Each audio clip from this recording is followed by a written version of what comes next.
இங்கே வந்து படுத்துருக்கான்னு பாருங்க. அதான் இருக்க இடம் கொடுத்தா படுக்க இடங்கப்பா அப்படிங்கிற மாதிரி அங்கே அந்த ரூமில் இருந்தது. இப்போ கிச்சனுக்கிட்டே வந்து இந்த ஃப்ரிட்ஜுக்கிட்டே படுத்தாச்சு.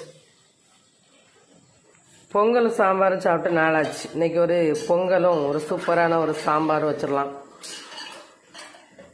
இது சின்ன குக்கர், அதனால் நடுவில் இருக்கிற ஸ்டவ்வில் வச்சுருவோம்.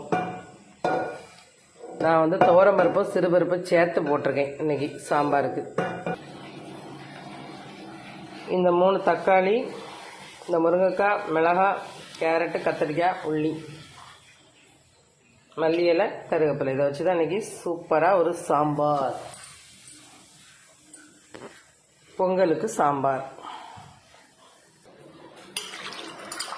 காய்கறியை கழுவி வாரி போட்டுக்கிடுவோம். பருப்பு கொதிச்சுட்டு அடக்கு.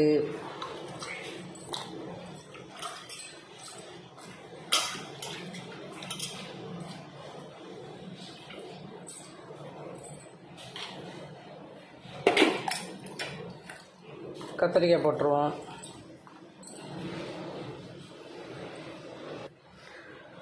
புதுசாக இப்போ யூடியூபுக்கு வீடியோ எடுக்கிறதுனால பாதி மறந்துடுது. வெட்டி தக்காளி உள்ளே போட்டுட்டேன். நீங்கள் இந்த தக்காளியில் இந்த சைடெல்லாம் இப்படி வெட்டி எடுப்பீங்களா, நடுவில் இருக்க பகுதியை? நாங்கள் வெட்டி எடுத்து தான் போடுவோம். போட்டாச்சு. இனி இந்த காயை ஒரு 3 விசில் வச்சு வேக வச்சிடலாம். இப்போ பொங்கலுக்கு அரிசி எடுத்துருக்கேன். நான் 1க்கு 1ன்னு எடுப்பேன். ஒரு பங்கு உளுந்து, ஒரு பங்கு அரிசின்னு சொல்லிட்டு இதில் இப்போ தண்ணி ஊற்றி கொஞ்சம் நேரம் ஊற வச்சுக்கலாம்.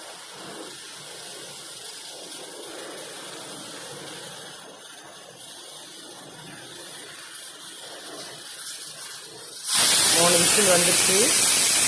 ஸ்டவ் அணைச்சிருவோம்.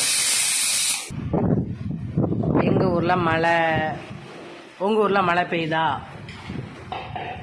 இந்த வீடியோ பார்க்குற நீங்கள் எல்லோரும் எந்தெந்த ஊரில் இருந்து பார்க்குறீங்கன்னு சொல்லி சொல்லுங்கள். நானும் தெரிஞ்சுக்கிடுவேன் என்னோடய வீடியோலாம் யாரெல்லாம் பார்க்குறாங்கன்னு.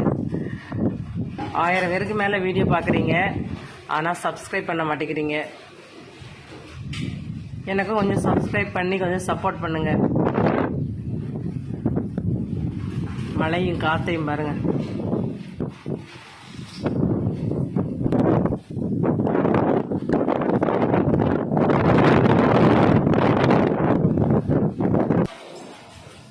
பவி, பவி, பவி இங்க உட்காந்துருக்கு பாருங்க. ஃப்ரிட்ஜுக்கு அடியில் போய் உட்காந்துருக்கு. பவி, ஹே வெளியே வாடி, வெளியே வாடி. ஓட்டைக்குள்ள ஓடி பார்க்குது பாரு. பவி வெளியே வா, வா வெளியே வா, வெளியே வா. இப்போ நம்ம பொங்கலை வச்சுருவோம் இந்த குக்கரில். என்கிட்ட இருக்க இந்த பொருளெல்லாம் நான் ஒரு நாள் வீடியோ போடுறேன். நான் அதெல்லாம் எப்படி எப்படி வாங்கினேன்னு சொல்லி ஒவ்வொன்றையும் ஒவ்வொரு தடவையும் கொஞ்சம் கொஞ்சமாக காசு சேர்த்து வச்சு 2 ஒன்று வாங்குவேன் நான். இப்போ இந்த குக்கரில் தண்ணி வச்சு அரிசியும் பருப்பையும் ஊற வச்சு போட்டாச்சு. நான் வந்து முன்னாடி ஒரு 5 குக்கர் வச்சுருந்தேன் இண்டாலியத்தில். ஆனால் இப்போ அந்த குக்கர்லாம் நான் யூஸ் பண்ண மாட்டேன்.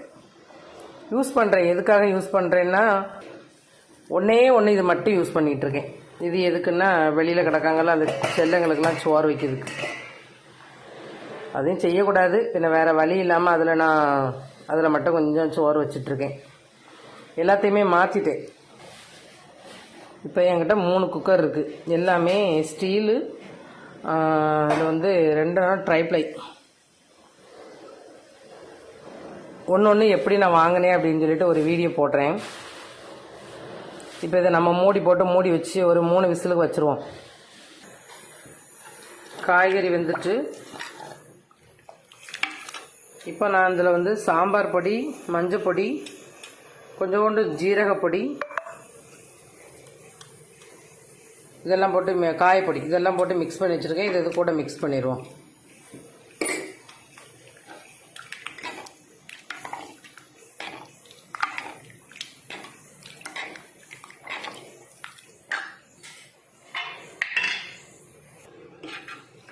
தேவையான அளவுக்கு தண்ணி விட்டு மிக்ஸ் பண்ணியாச்சு. இப்போ உப்பு போட்டுக்கிடுவோம். நான் இன்றைக்கி வந்து இந்து உப்பு தான் போடுறேன். சாம்பாருக்கு தேவையான உப்பு பார்த்து டேஸ்ட் பண்ணிவிடுவோம். சாம்பார் கொதிக்கட்டும். பொங்கலுக்கு விசில் வந்துட்டு இந்த பக்கத்தில் எண்ணெய் காஞ்சிக்கிட்டே இருக்குது. தாளிக்கிறதுக்கு தீயை கூட்டி வச்சு விடுவோம்.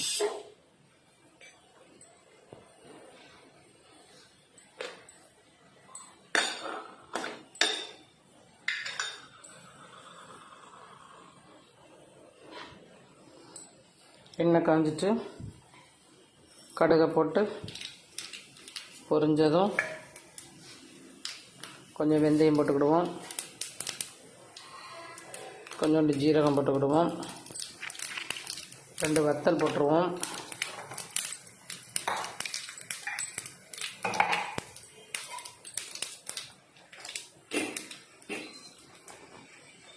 இப்போ இதை எடுத்து இதில் ஊற்றிடுவோம். இதுக்கப்புறமா நான் கருவேப்பிலை போட்டாச்சுன்னா மேலே வந்து தெறிக்குது. அதனால் அதை தனியாக கொஞ்சம் இப்படி வறுத்து பொரிச்சு போட்டுருவோம்.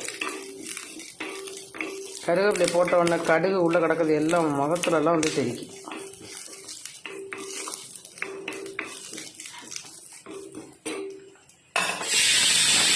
கருவேப்பிலையை தாளித்து போட்டாச்சு. இப்போ மல்லியில் கொஞ்சம் நிறையவே போட்டுக்கிடுவோம்.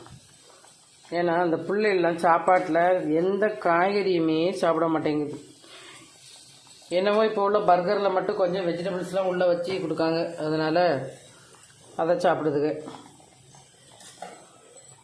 இப்போ மணக்க சூப்பரான சாம்பார் ரெடி. இந்த பக்கத்தில் பொங்கல் ரெடி. அப்படி கலர்ஃபுல்லாக நச்சுன்னு இருக்கா. எல்லா காய்கறியும் ஓரளவு வெந்துட்டு கத்திரிக்காயில் எங்கே போச்சுன்னே தெரியல.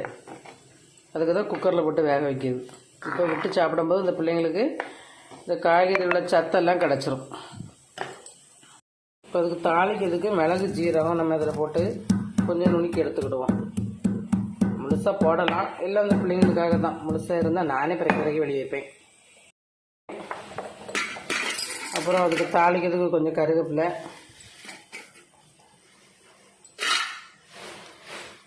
இது இவ்வளோ போட்டு பொங்கலுக்கு தாளித்து விட்ருவோம். நெய் விட்டு அதில் அண்டிப்பருப்பு போட்டு இஞ்சியும் போட்டு கருவேப்பிலையும் போட்டு வேக வச்சிட்டேன்.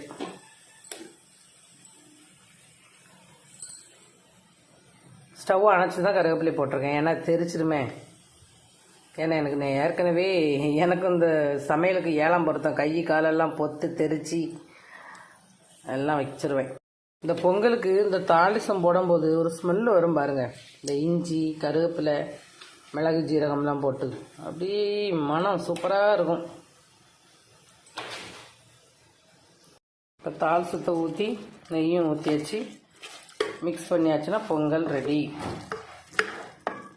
இனி அழகாக மணக்க சாம்பார் விட்டு சாப்பிட வேண்டியதான். இது கூட ஒரு கேசரி, ஒரு தேங்காய் சட்னி, ஒரு உளுந்த வடை